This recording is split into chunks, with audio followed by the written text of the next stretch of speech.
ഒത്തിരി ഇഷ്ടമാണ് കുക്കിങ്. അത് കാരണം ഞാൻ എൻ്റെ അമ്മേനെ എപ്പോഴും ഹെൽപ്പ് ചെയ്യും കുക്കിംഗ് ചെയ്യുമ്പം. അപ്പം നമുക്ക് ഇന്നൊരു കുക്കിങ്ങിൻ്റെ വീഡിയോ ഇടാമെന്ന് ഞാൻ തീരുമാനിച്ചു. അപ്പം ഇനി നമുക്ക് എന്താ സാധനം നോക്കാം.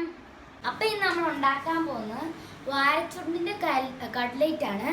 അപ്പം ഈ വാരച്ചുണ്ട് എൻ്റെ പപ്പയുടെ ബ്രദർ നാട്ടിൽ നിന്ന് വന്നപ്പോൾ കൊണ്ടുവന്നതാണ്. അപ്പം ഇത് കയ്പുണ്ടോ എന്ന് നമ്മൾ അറിയാൻ ഇതിൻ്റെ ഫ്ലവർ നമ്മൾ ഇതിൻ്റെ സൈഡിലൊന്ന് കടിച്ചു നോക്കണം. അപ്പം ഇതിന് കയ്പൊന്നുമില്ല. അപ്പം നമ്മൾ കടയിലൊക്കെ പോകുമ്പം ഇത് നമ്മൾ ഇത് ഇവിടെ കാണുമായിരിക്കും, ഇങ്ങനെ ഇങ്ങനെയാണ് ഇറക്കി വയ്ക്കുന്നത്. അപ്പം ഇത് നമ്മൾ പറത്തിട്ട് ഒന്ന് കടിച്ചു നോക്കുവാണെങ്കിൽ ഇത് കയ്പാണെങ്കിൽ നമ്മളിത് എടുക്കാൻ പാടില്ല. അപ്പം ഇതിനും കയ്പാണെങ്കിൽ നമ്മുടെ വാരച്ചുണ്ടിനും കയ്പാണായിരിക്കും. അപ്പം ഇനി നമുക്കിത് വെക്കാം. അപ്പം ഇനി നമുക്ക് ഇൻഗ്രീഡിയൻസിന് എല്ലാം കൂടെ നമുക്ക് ഇൻട്രൊഡ്യൂസ് ചെയ്യാം. അപ്പോൾ ഇത് മുളകാണ്, പിന്നെ ഇത് സവാള, 2 സവാള വേണം, പിന്നെ ഇഞ്ചി, വെളുത്തുള്ളി, 2 മുട്ട, പിന്നെ ബ്രെഡ് ക്രംസ്, പിന്നെ പൊട്ടാറ്റോ, പിന്നെ പൊടികളും. നമുക്ക് നമ്മളെ പൊടികളെല്ലാം ഇൻട്രൊഡ്യൂസ് ചെയ്യാം. ഇത് മുളക് പൊടി, മഞ്ഞൾപ്പൊടി, മല്ലിപ്പൊടി, ഗരം മസാലപ്പൊടി. അപ്പം ഇനി നമുക്ക് ഇതെല്ലാം കട്ട് ചെയ്തിട്ട് റെഡി ആക്കിക്കൊണ്ട് വരാം. നമ്മളെല്ലാം അരിഞ്ഞും റെഡിയാക്കി വെച്ചിട്ടുണ്ട്. ഇപ്പോൾ നമ്മൾ പൊട്ടാറ്റോ നല്ലതായിട്ട് നമ്മൾ മാഷിയിട്ടുണ്ട്, പിന്നെ സവോള നമ്മൾ അരിഞ്ഞിട്ടുണ്ട്, പിന്നെ നമ്മൾ വാരച്ചുണ്ടും അരിഞ്ഞിട്ടുണ്ട്, പിന്നെ പൊടി ബ്രെഡ് ക്രംസ് ഓക്കെ, പിന്നെ മുട്ട നമ്മൾ നല്ലതായിട്ട് വെട്ടിയിട്ട് മിക്സ് ചെയ്തിട്ടുണ്ട്. ഇത് വെക്കാം. പിന്നെ ഇത് ഇഞ്ചി, വെളുത്തുള്ളി, പച്ചമുളക്, പിന്നെ കരിയാപ്പില വലുതാണെങ്കിൽ കുറച്ച് ചെറുതായിട്ട് വെട്ടിയാൽ മതി, ചെറുതാണെങ്കിൽ വെട്ടേണ്ട ആവശ്യമില്ല. ഇനി നമുക്ക് തുടങ്ങാം. അപ്പം നമ്മൾ ഒരു പാത്രം എടുത്തിട്ട് ചൂടാക്കാൻ വെക്കാം. എന്നിട്ട് പാത്രം ചൂടായി കഴിയുമ്പോൾ നമുക്ക് അതിൻ്റെ അകത്തോട്ട് വെളിച്ചെണ്ണ ഒഴിച്ചിട്ട്, എണ്ണ ചൂടായിട്ടുണ്ട് ഇപ്പം.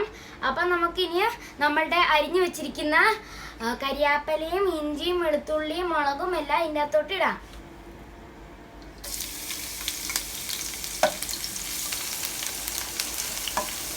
ഇനി നമ്മൾ ഇത് ഇളക്കി കൊടുക്കാം. നമുക്ക്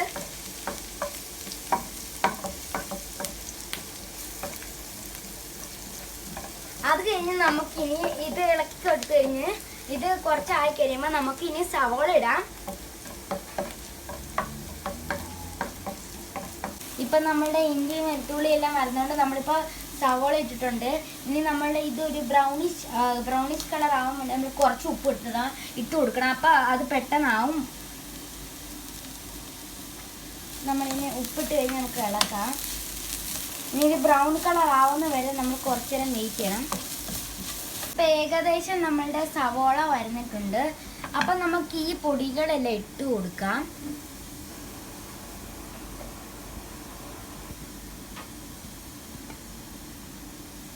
പൊടി ഇട്ട് കൊടുത്തു കഴിഞ്ഞാൽ നമുക്ക് ഇത് ഇളക്കാവുന്നു. ഈ പൊടി ഇതായി കഴിയുമ്പോഴത്തേന് നമുക്ക് ജസ്റ്റ് ഇത് അടച്ചു വെക്കാം. പൊടി വരഞ്ഞു കഴിയുമ്പോഴത്തേനും നമുക്ക് വരച്ചുകൊണ്ടിട്ടിട്ട് നമുക്ക് ജസ്റ്റ് അടച്ചു വെക്കാം. ഇത്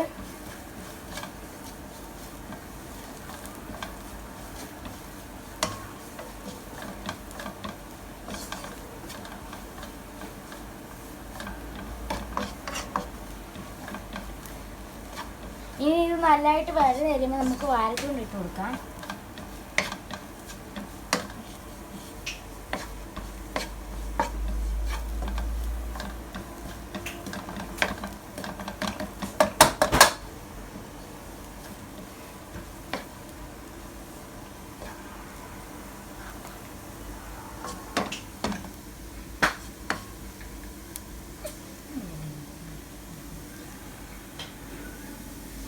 ഇപ്പോൾ വരഞ്ഞു വന്നിട്ടുണ്ട് പൊടികളും. അപ്പം നമുക്ക് ഇനി ഈ വാരച്ചുണ്ട് അങ്ങോട്ട് ഇട്ട് കൊടുക്കാം.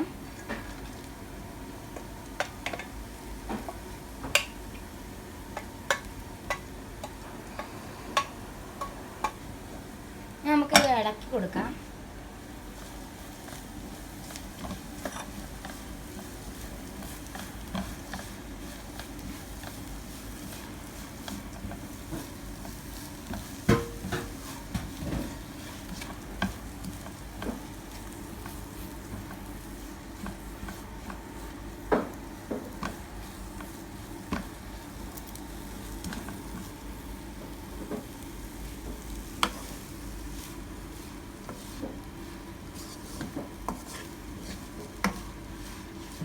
നമ്മൾ ഇളക്കിക്കൊണ്ടിരിക്കുവാണ്.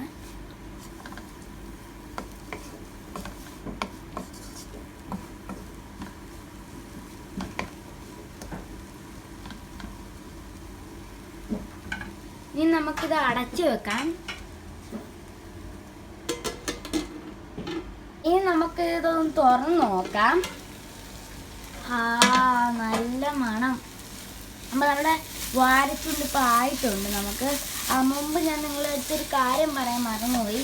ഈ വാരച്ചുണ്ട് നമ്മൾ ആകാൻ വേണ്ടി വെക്കുമ്പോൾ കുറച്ച് വെള്ളം നമ്മൾ ഒഴിക്കുവാണെങ്കിൽ നമുക്ക് പെട്ടെന്ന് വേര് കിട്ടും.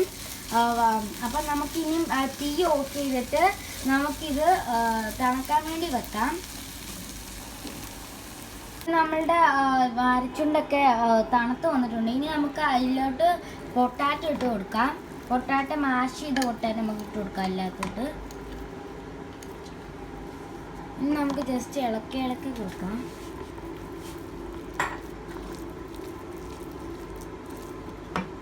നമ്മൾ ഇളക്കിക്കൊണ്ടിരിക്കുകയാണ്. നമുക്കിനി പൊട്ടാറ്റോ ഇളക്കാം. കുറച്ച് വീതം നമുക്ക് പൊട്ടാറ്റോ ഇട്ടാൽ മതി. നമുക്കിപ്പോൾ കൂടുതലാണെങ്കിൽ നമുക്ക് പിന്നെ അത്ര നമുക്ക് കുറച്ച് മതി പൊട്ടാറ്റോ.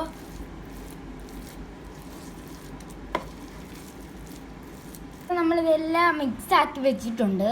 അപ്പോൾ ഇനി നമുക്കിത് കട്ട്ലേറ്റിൻ്റെ ഷേപ്പാക്കാം. നമ്മളിപ്പോൾ കട്ട്ലേറ്റ് ഇത് ചെയ്യാൻ തുടങ്ങി. അപ്പോൾ ഇങ്ങനെ നമ്മൾ കട്ട്ലേറ്റ് ചെയ്യുന്നത്. അപ്പോൾ ഇത്രയും കട്ട്ലേറ്റ് നമ്മൾ ചെയ്തിട്ടുണ്ട്. നമുക്ക് കുറച്ചും കൂടെ ഉണ്ട് ബാക്കി. അപ്പം ഇപ്പം നമുക്ക് ഇഷ്ടപ്പെട്ട ഷേപ്പ് ഇതാണ്. അപ്പം നിങ്ങൾക്ക് ഇഷ്ടപ്പെട്ട ഷേപ്പ് നിങ്ങൾ ചെയ്തോ. ഇപ്പോൾ സ്റ്റാർ വേണമെങ്കിൽ സ്റ്റാർ, സർക്കിൾ വേണമെങ്കിൽ സർക്കിൾ, അങ്ങനെ നിങ്ങൾക്ക് ഇഷ്ടപ്പെട്ട ഷേപ്പ് ചെയ്തോ. നമുക്ക് ഈ ഷേപ്പാണ് ഇഷ്ടം. അപ്പം നിങ്ങൾ കടയിലൊക്കെ പോകുമ്പോൾ നിങ്ങൾക്ക് ചിലപ്പം റൗണ്ടോ ഇല്ലെങ്കിൽ മറ്റേതെങ്കിലും ഷേപ്പൊക്കെ ആണായിരിക്കും. അപ്പം അതുപോലെ നമുക്ക് വേണ്ട. അത് കാരണം അത് എപ്പോഴും നമുക്ക് അങ്ങനെ കിട്ടുന്ന കാരണം നമുക്ക് ഈ ഷേപ്പ് മതി. ഇപ്പം നമ്മളുടെ ഇതെല്ലാം ഉരുട്ടി വെച്ചിട്ടുണ്ട്. അപ്പം നമുക്കിനി ഇത് ഫ്രൈ ചെയ്യാൻ തുടങ്ങാം. നമ്മളുടെ എണ്ണ ചൂടാവാനായിട്ടുണ്ട്. അപ്പോൾ നമ്മൾ എന്ത് ചെയ്യണമെന്ന് വെച്ചാൽ കട്ട്ലേറ്റ് എടുത്തിട്ട് മുട്ടേൻ്റെ അകത്ത് ആദ്യം മുക്കണം. അത് കഴിഞ്ഞ് നമ്മൾ ബ്രെഡ് ക്രംസ് എടുത്തിട്ട് അത് മൂടണം. നമുക്ക് അടുത്തെടുക്കാം. പിന്നെ അതിൻ്റെ മുട്ടേൻ്റെ അകത്ത് മുക്കണം. എന്നിട്ട് നമ്മൾ ബ്രെഡ് ക്രംസിൽ തേങ്ങ. അപ്പോൾ നമ്മളുടെ എണ്ണ ചൂടായിട്ടുണ്ടെങ്കിൽ നമുക്ക് അതിൻ്റെ അകത്തോട്ട് കട്ട്ലേറ്റ് ഇട്ട് കൊടുക്കാം.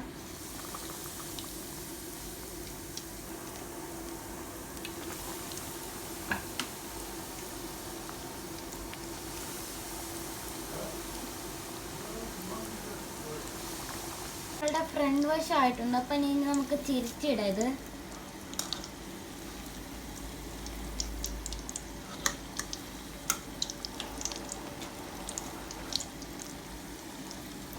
നമ്മളുടെ കട്ട്ലേറ്റ് ആയിട്ടുണ്ട്. ഇനി നമുക്ക് ഈ കട്ട്ലേറ്റ് ഈ പാത്രത്തിലോട്ട് ഇടാം.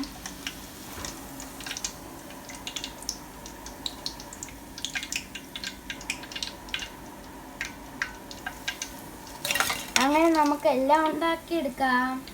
അങ്ങനെ നമ്മുടെ കട്ട്ലേറ്റ് റെഡിയായി കിട്ടിയിട്ടുണ്ട്. ഇത് എല്ലാവരും ട്രൈ ചെയ്യണം. ഈസിയാ, ഹെൽത്തിയാ, സൂപ്പറാ. ഞാൻ മുമ്പ് ഇത് ഞാനും എൻ്റെ അമ്മയും കൂടെ ആണ് ചെയ്തത്. അപ്പോൾ ഞാൻ മുമ്പ് ഒരു കട്ട്ലേറ്റ് ചെയ്തിട്ടുണ്ട്. അടിപൊളിയായിരുന്നു. അപ്പം ഞാൻ ഒന്നും കൂടെ കഴിച്ച് കാണിച്ചു തരാം.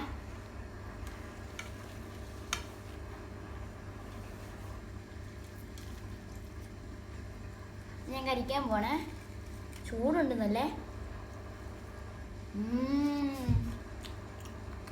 അടിപൊളി. ചൂടാ. അടിപൊളി. പക്ഷേ ബൈ ബൈ.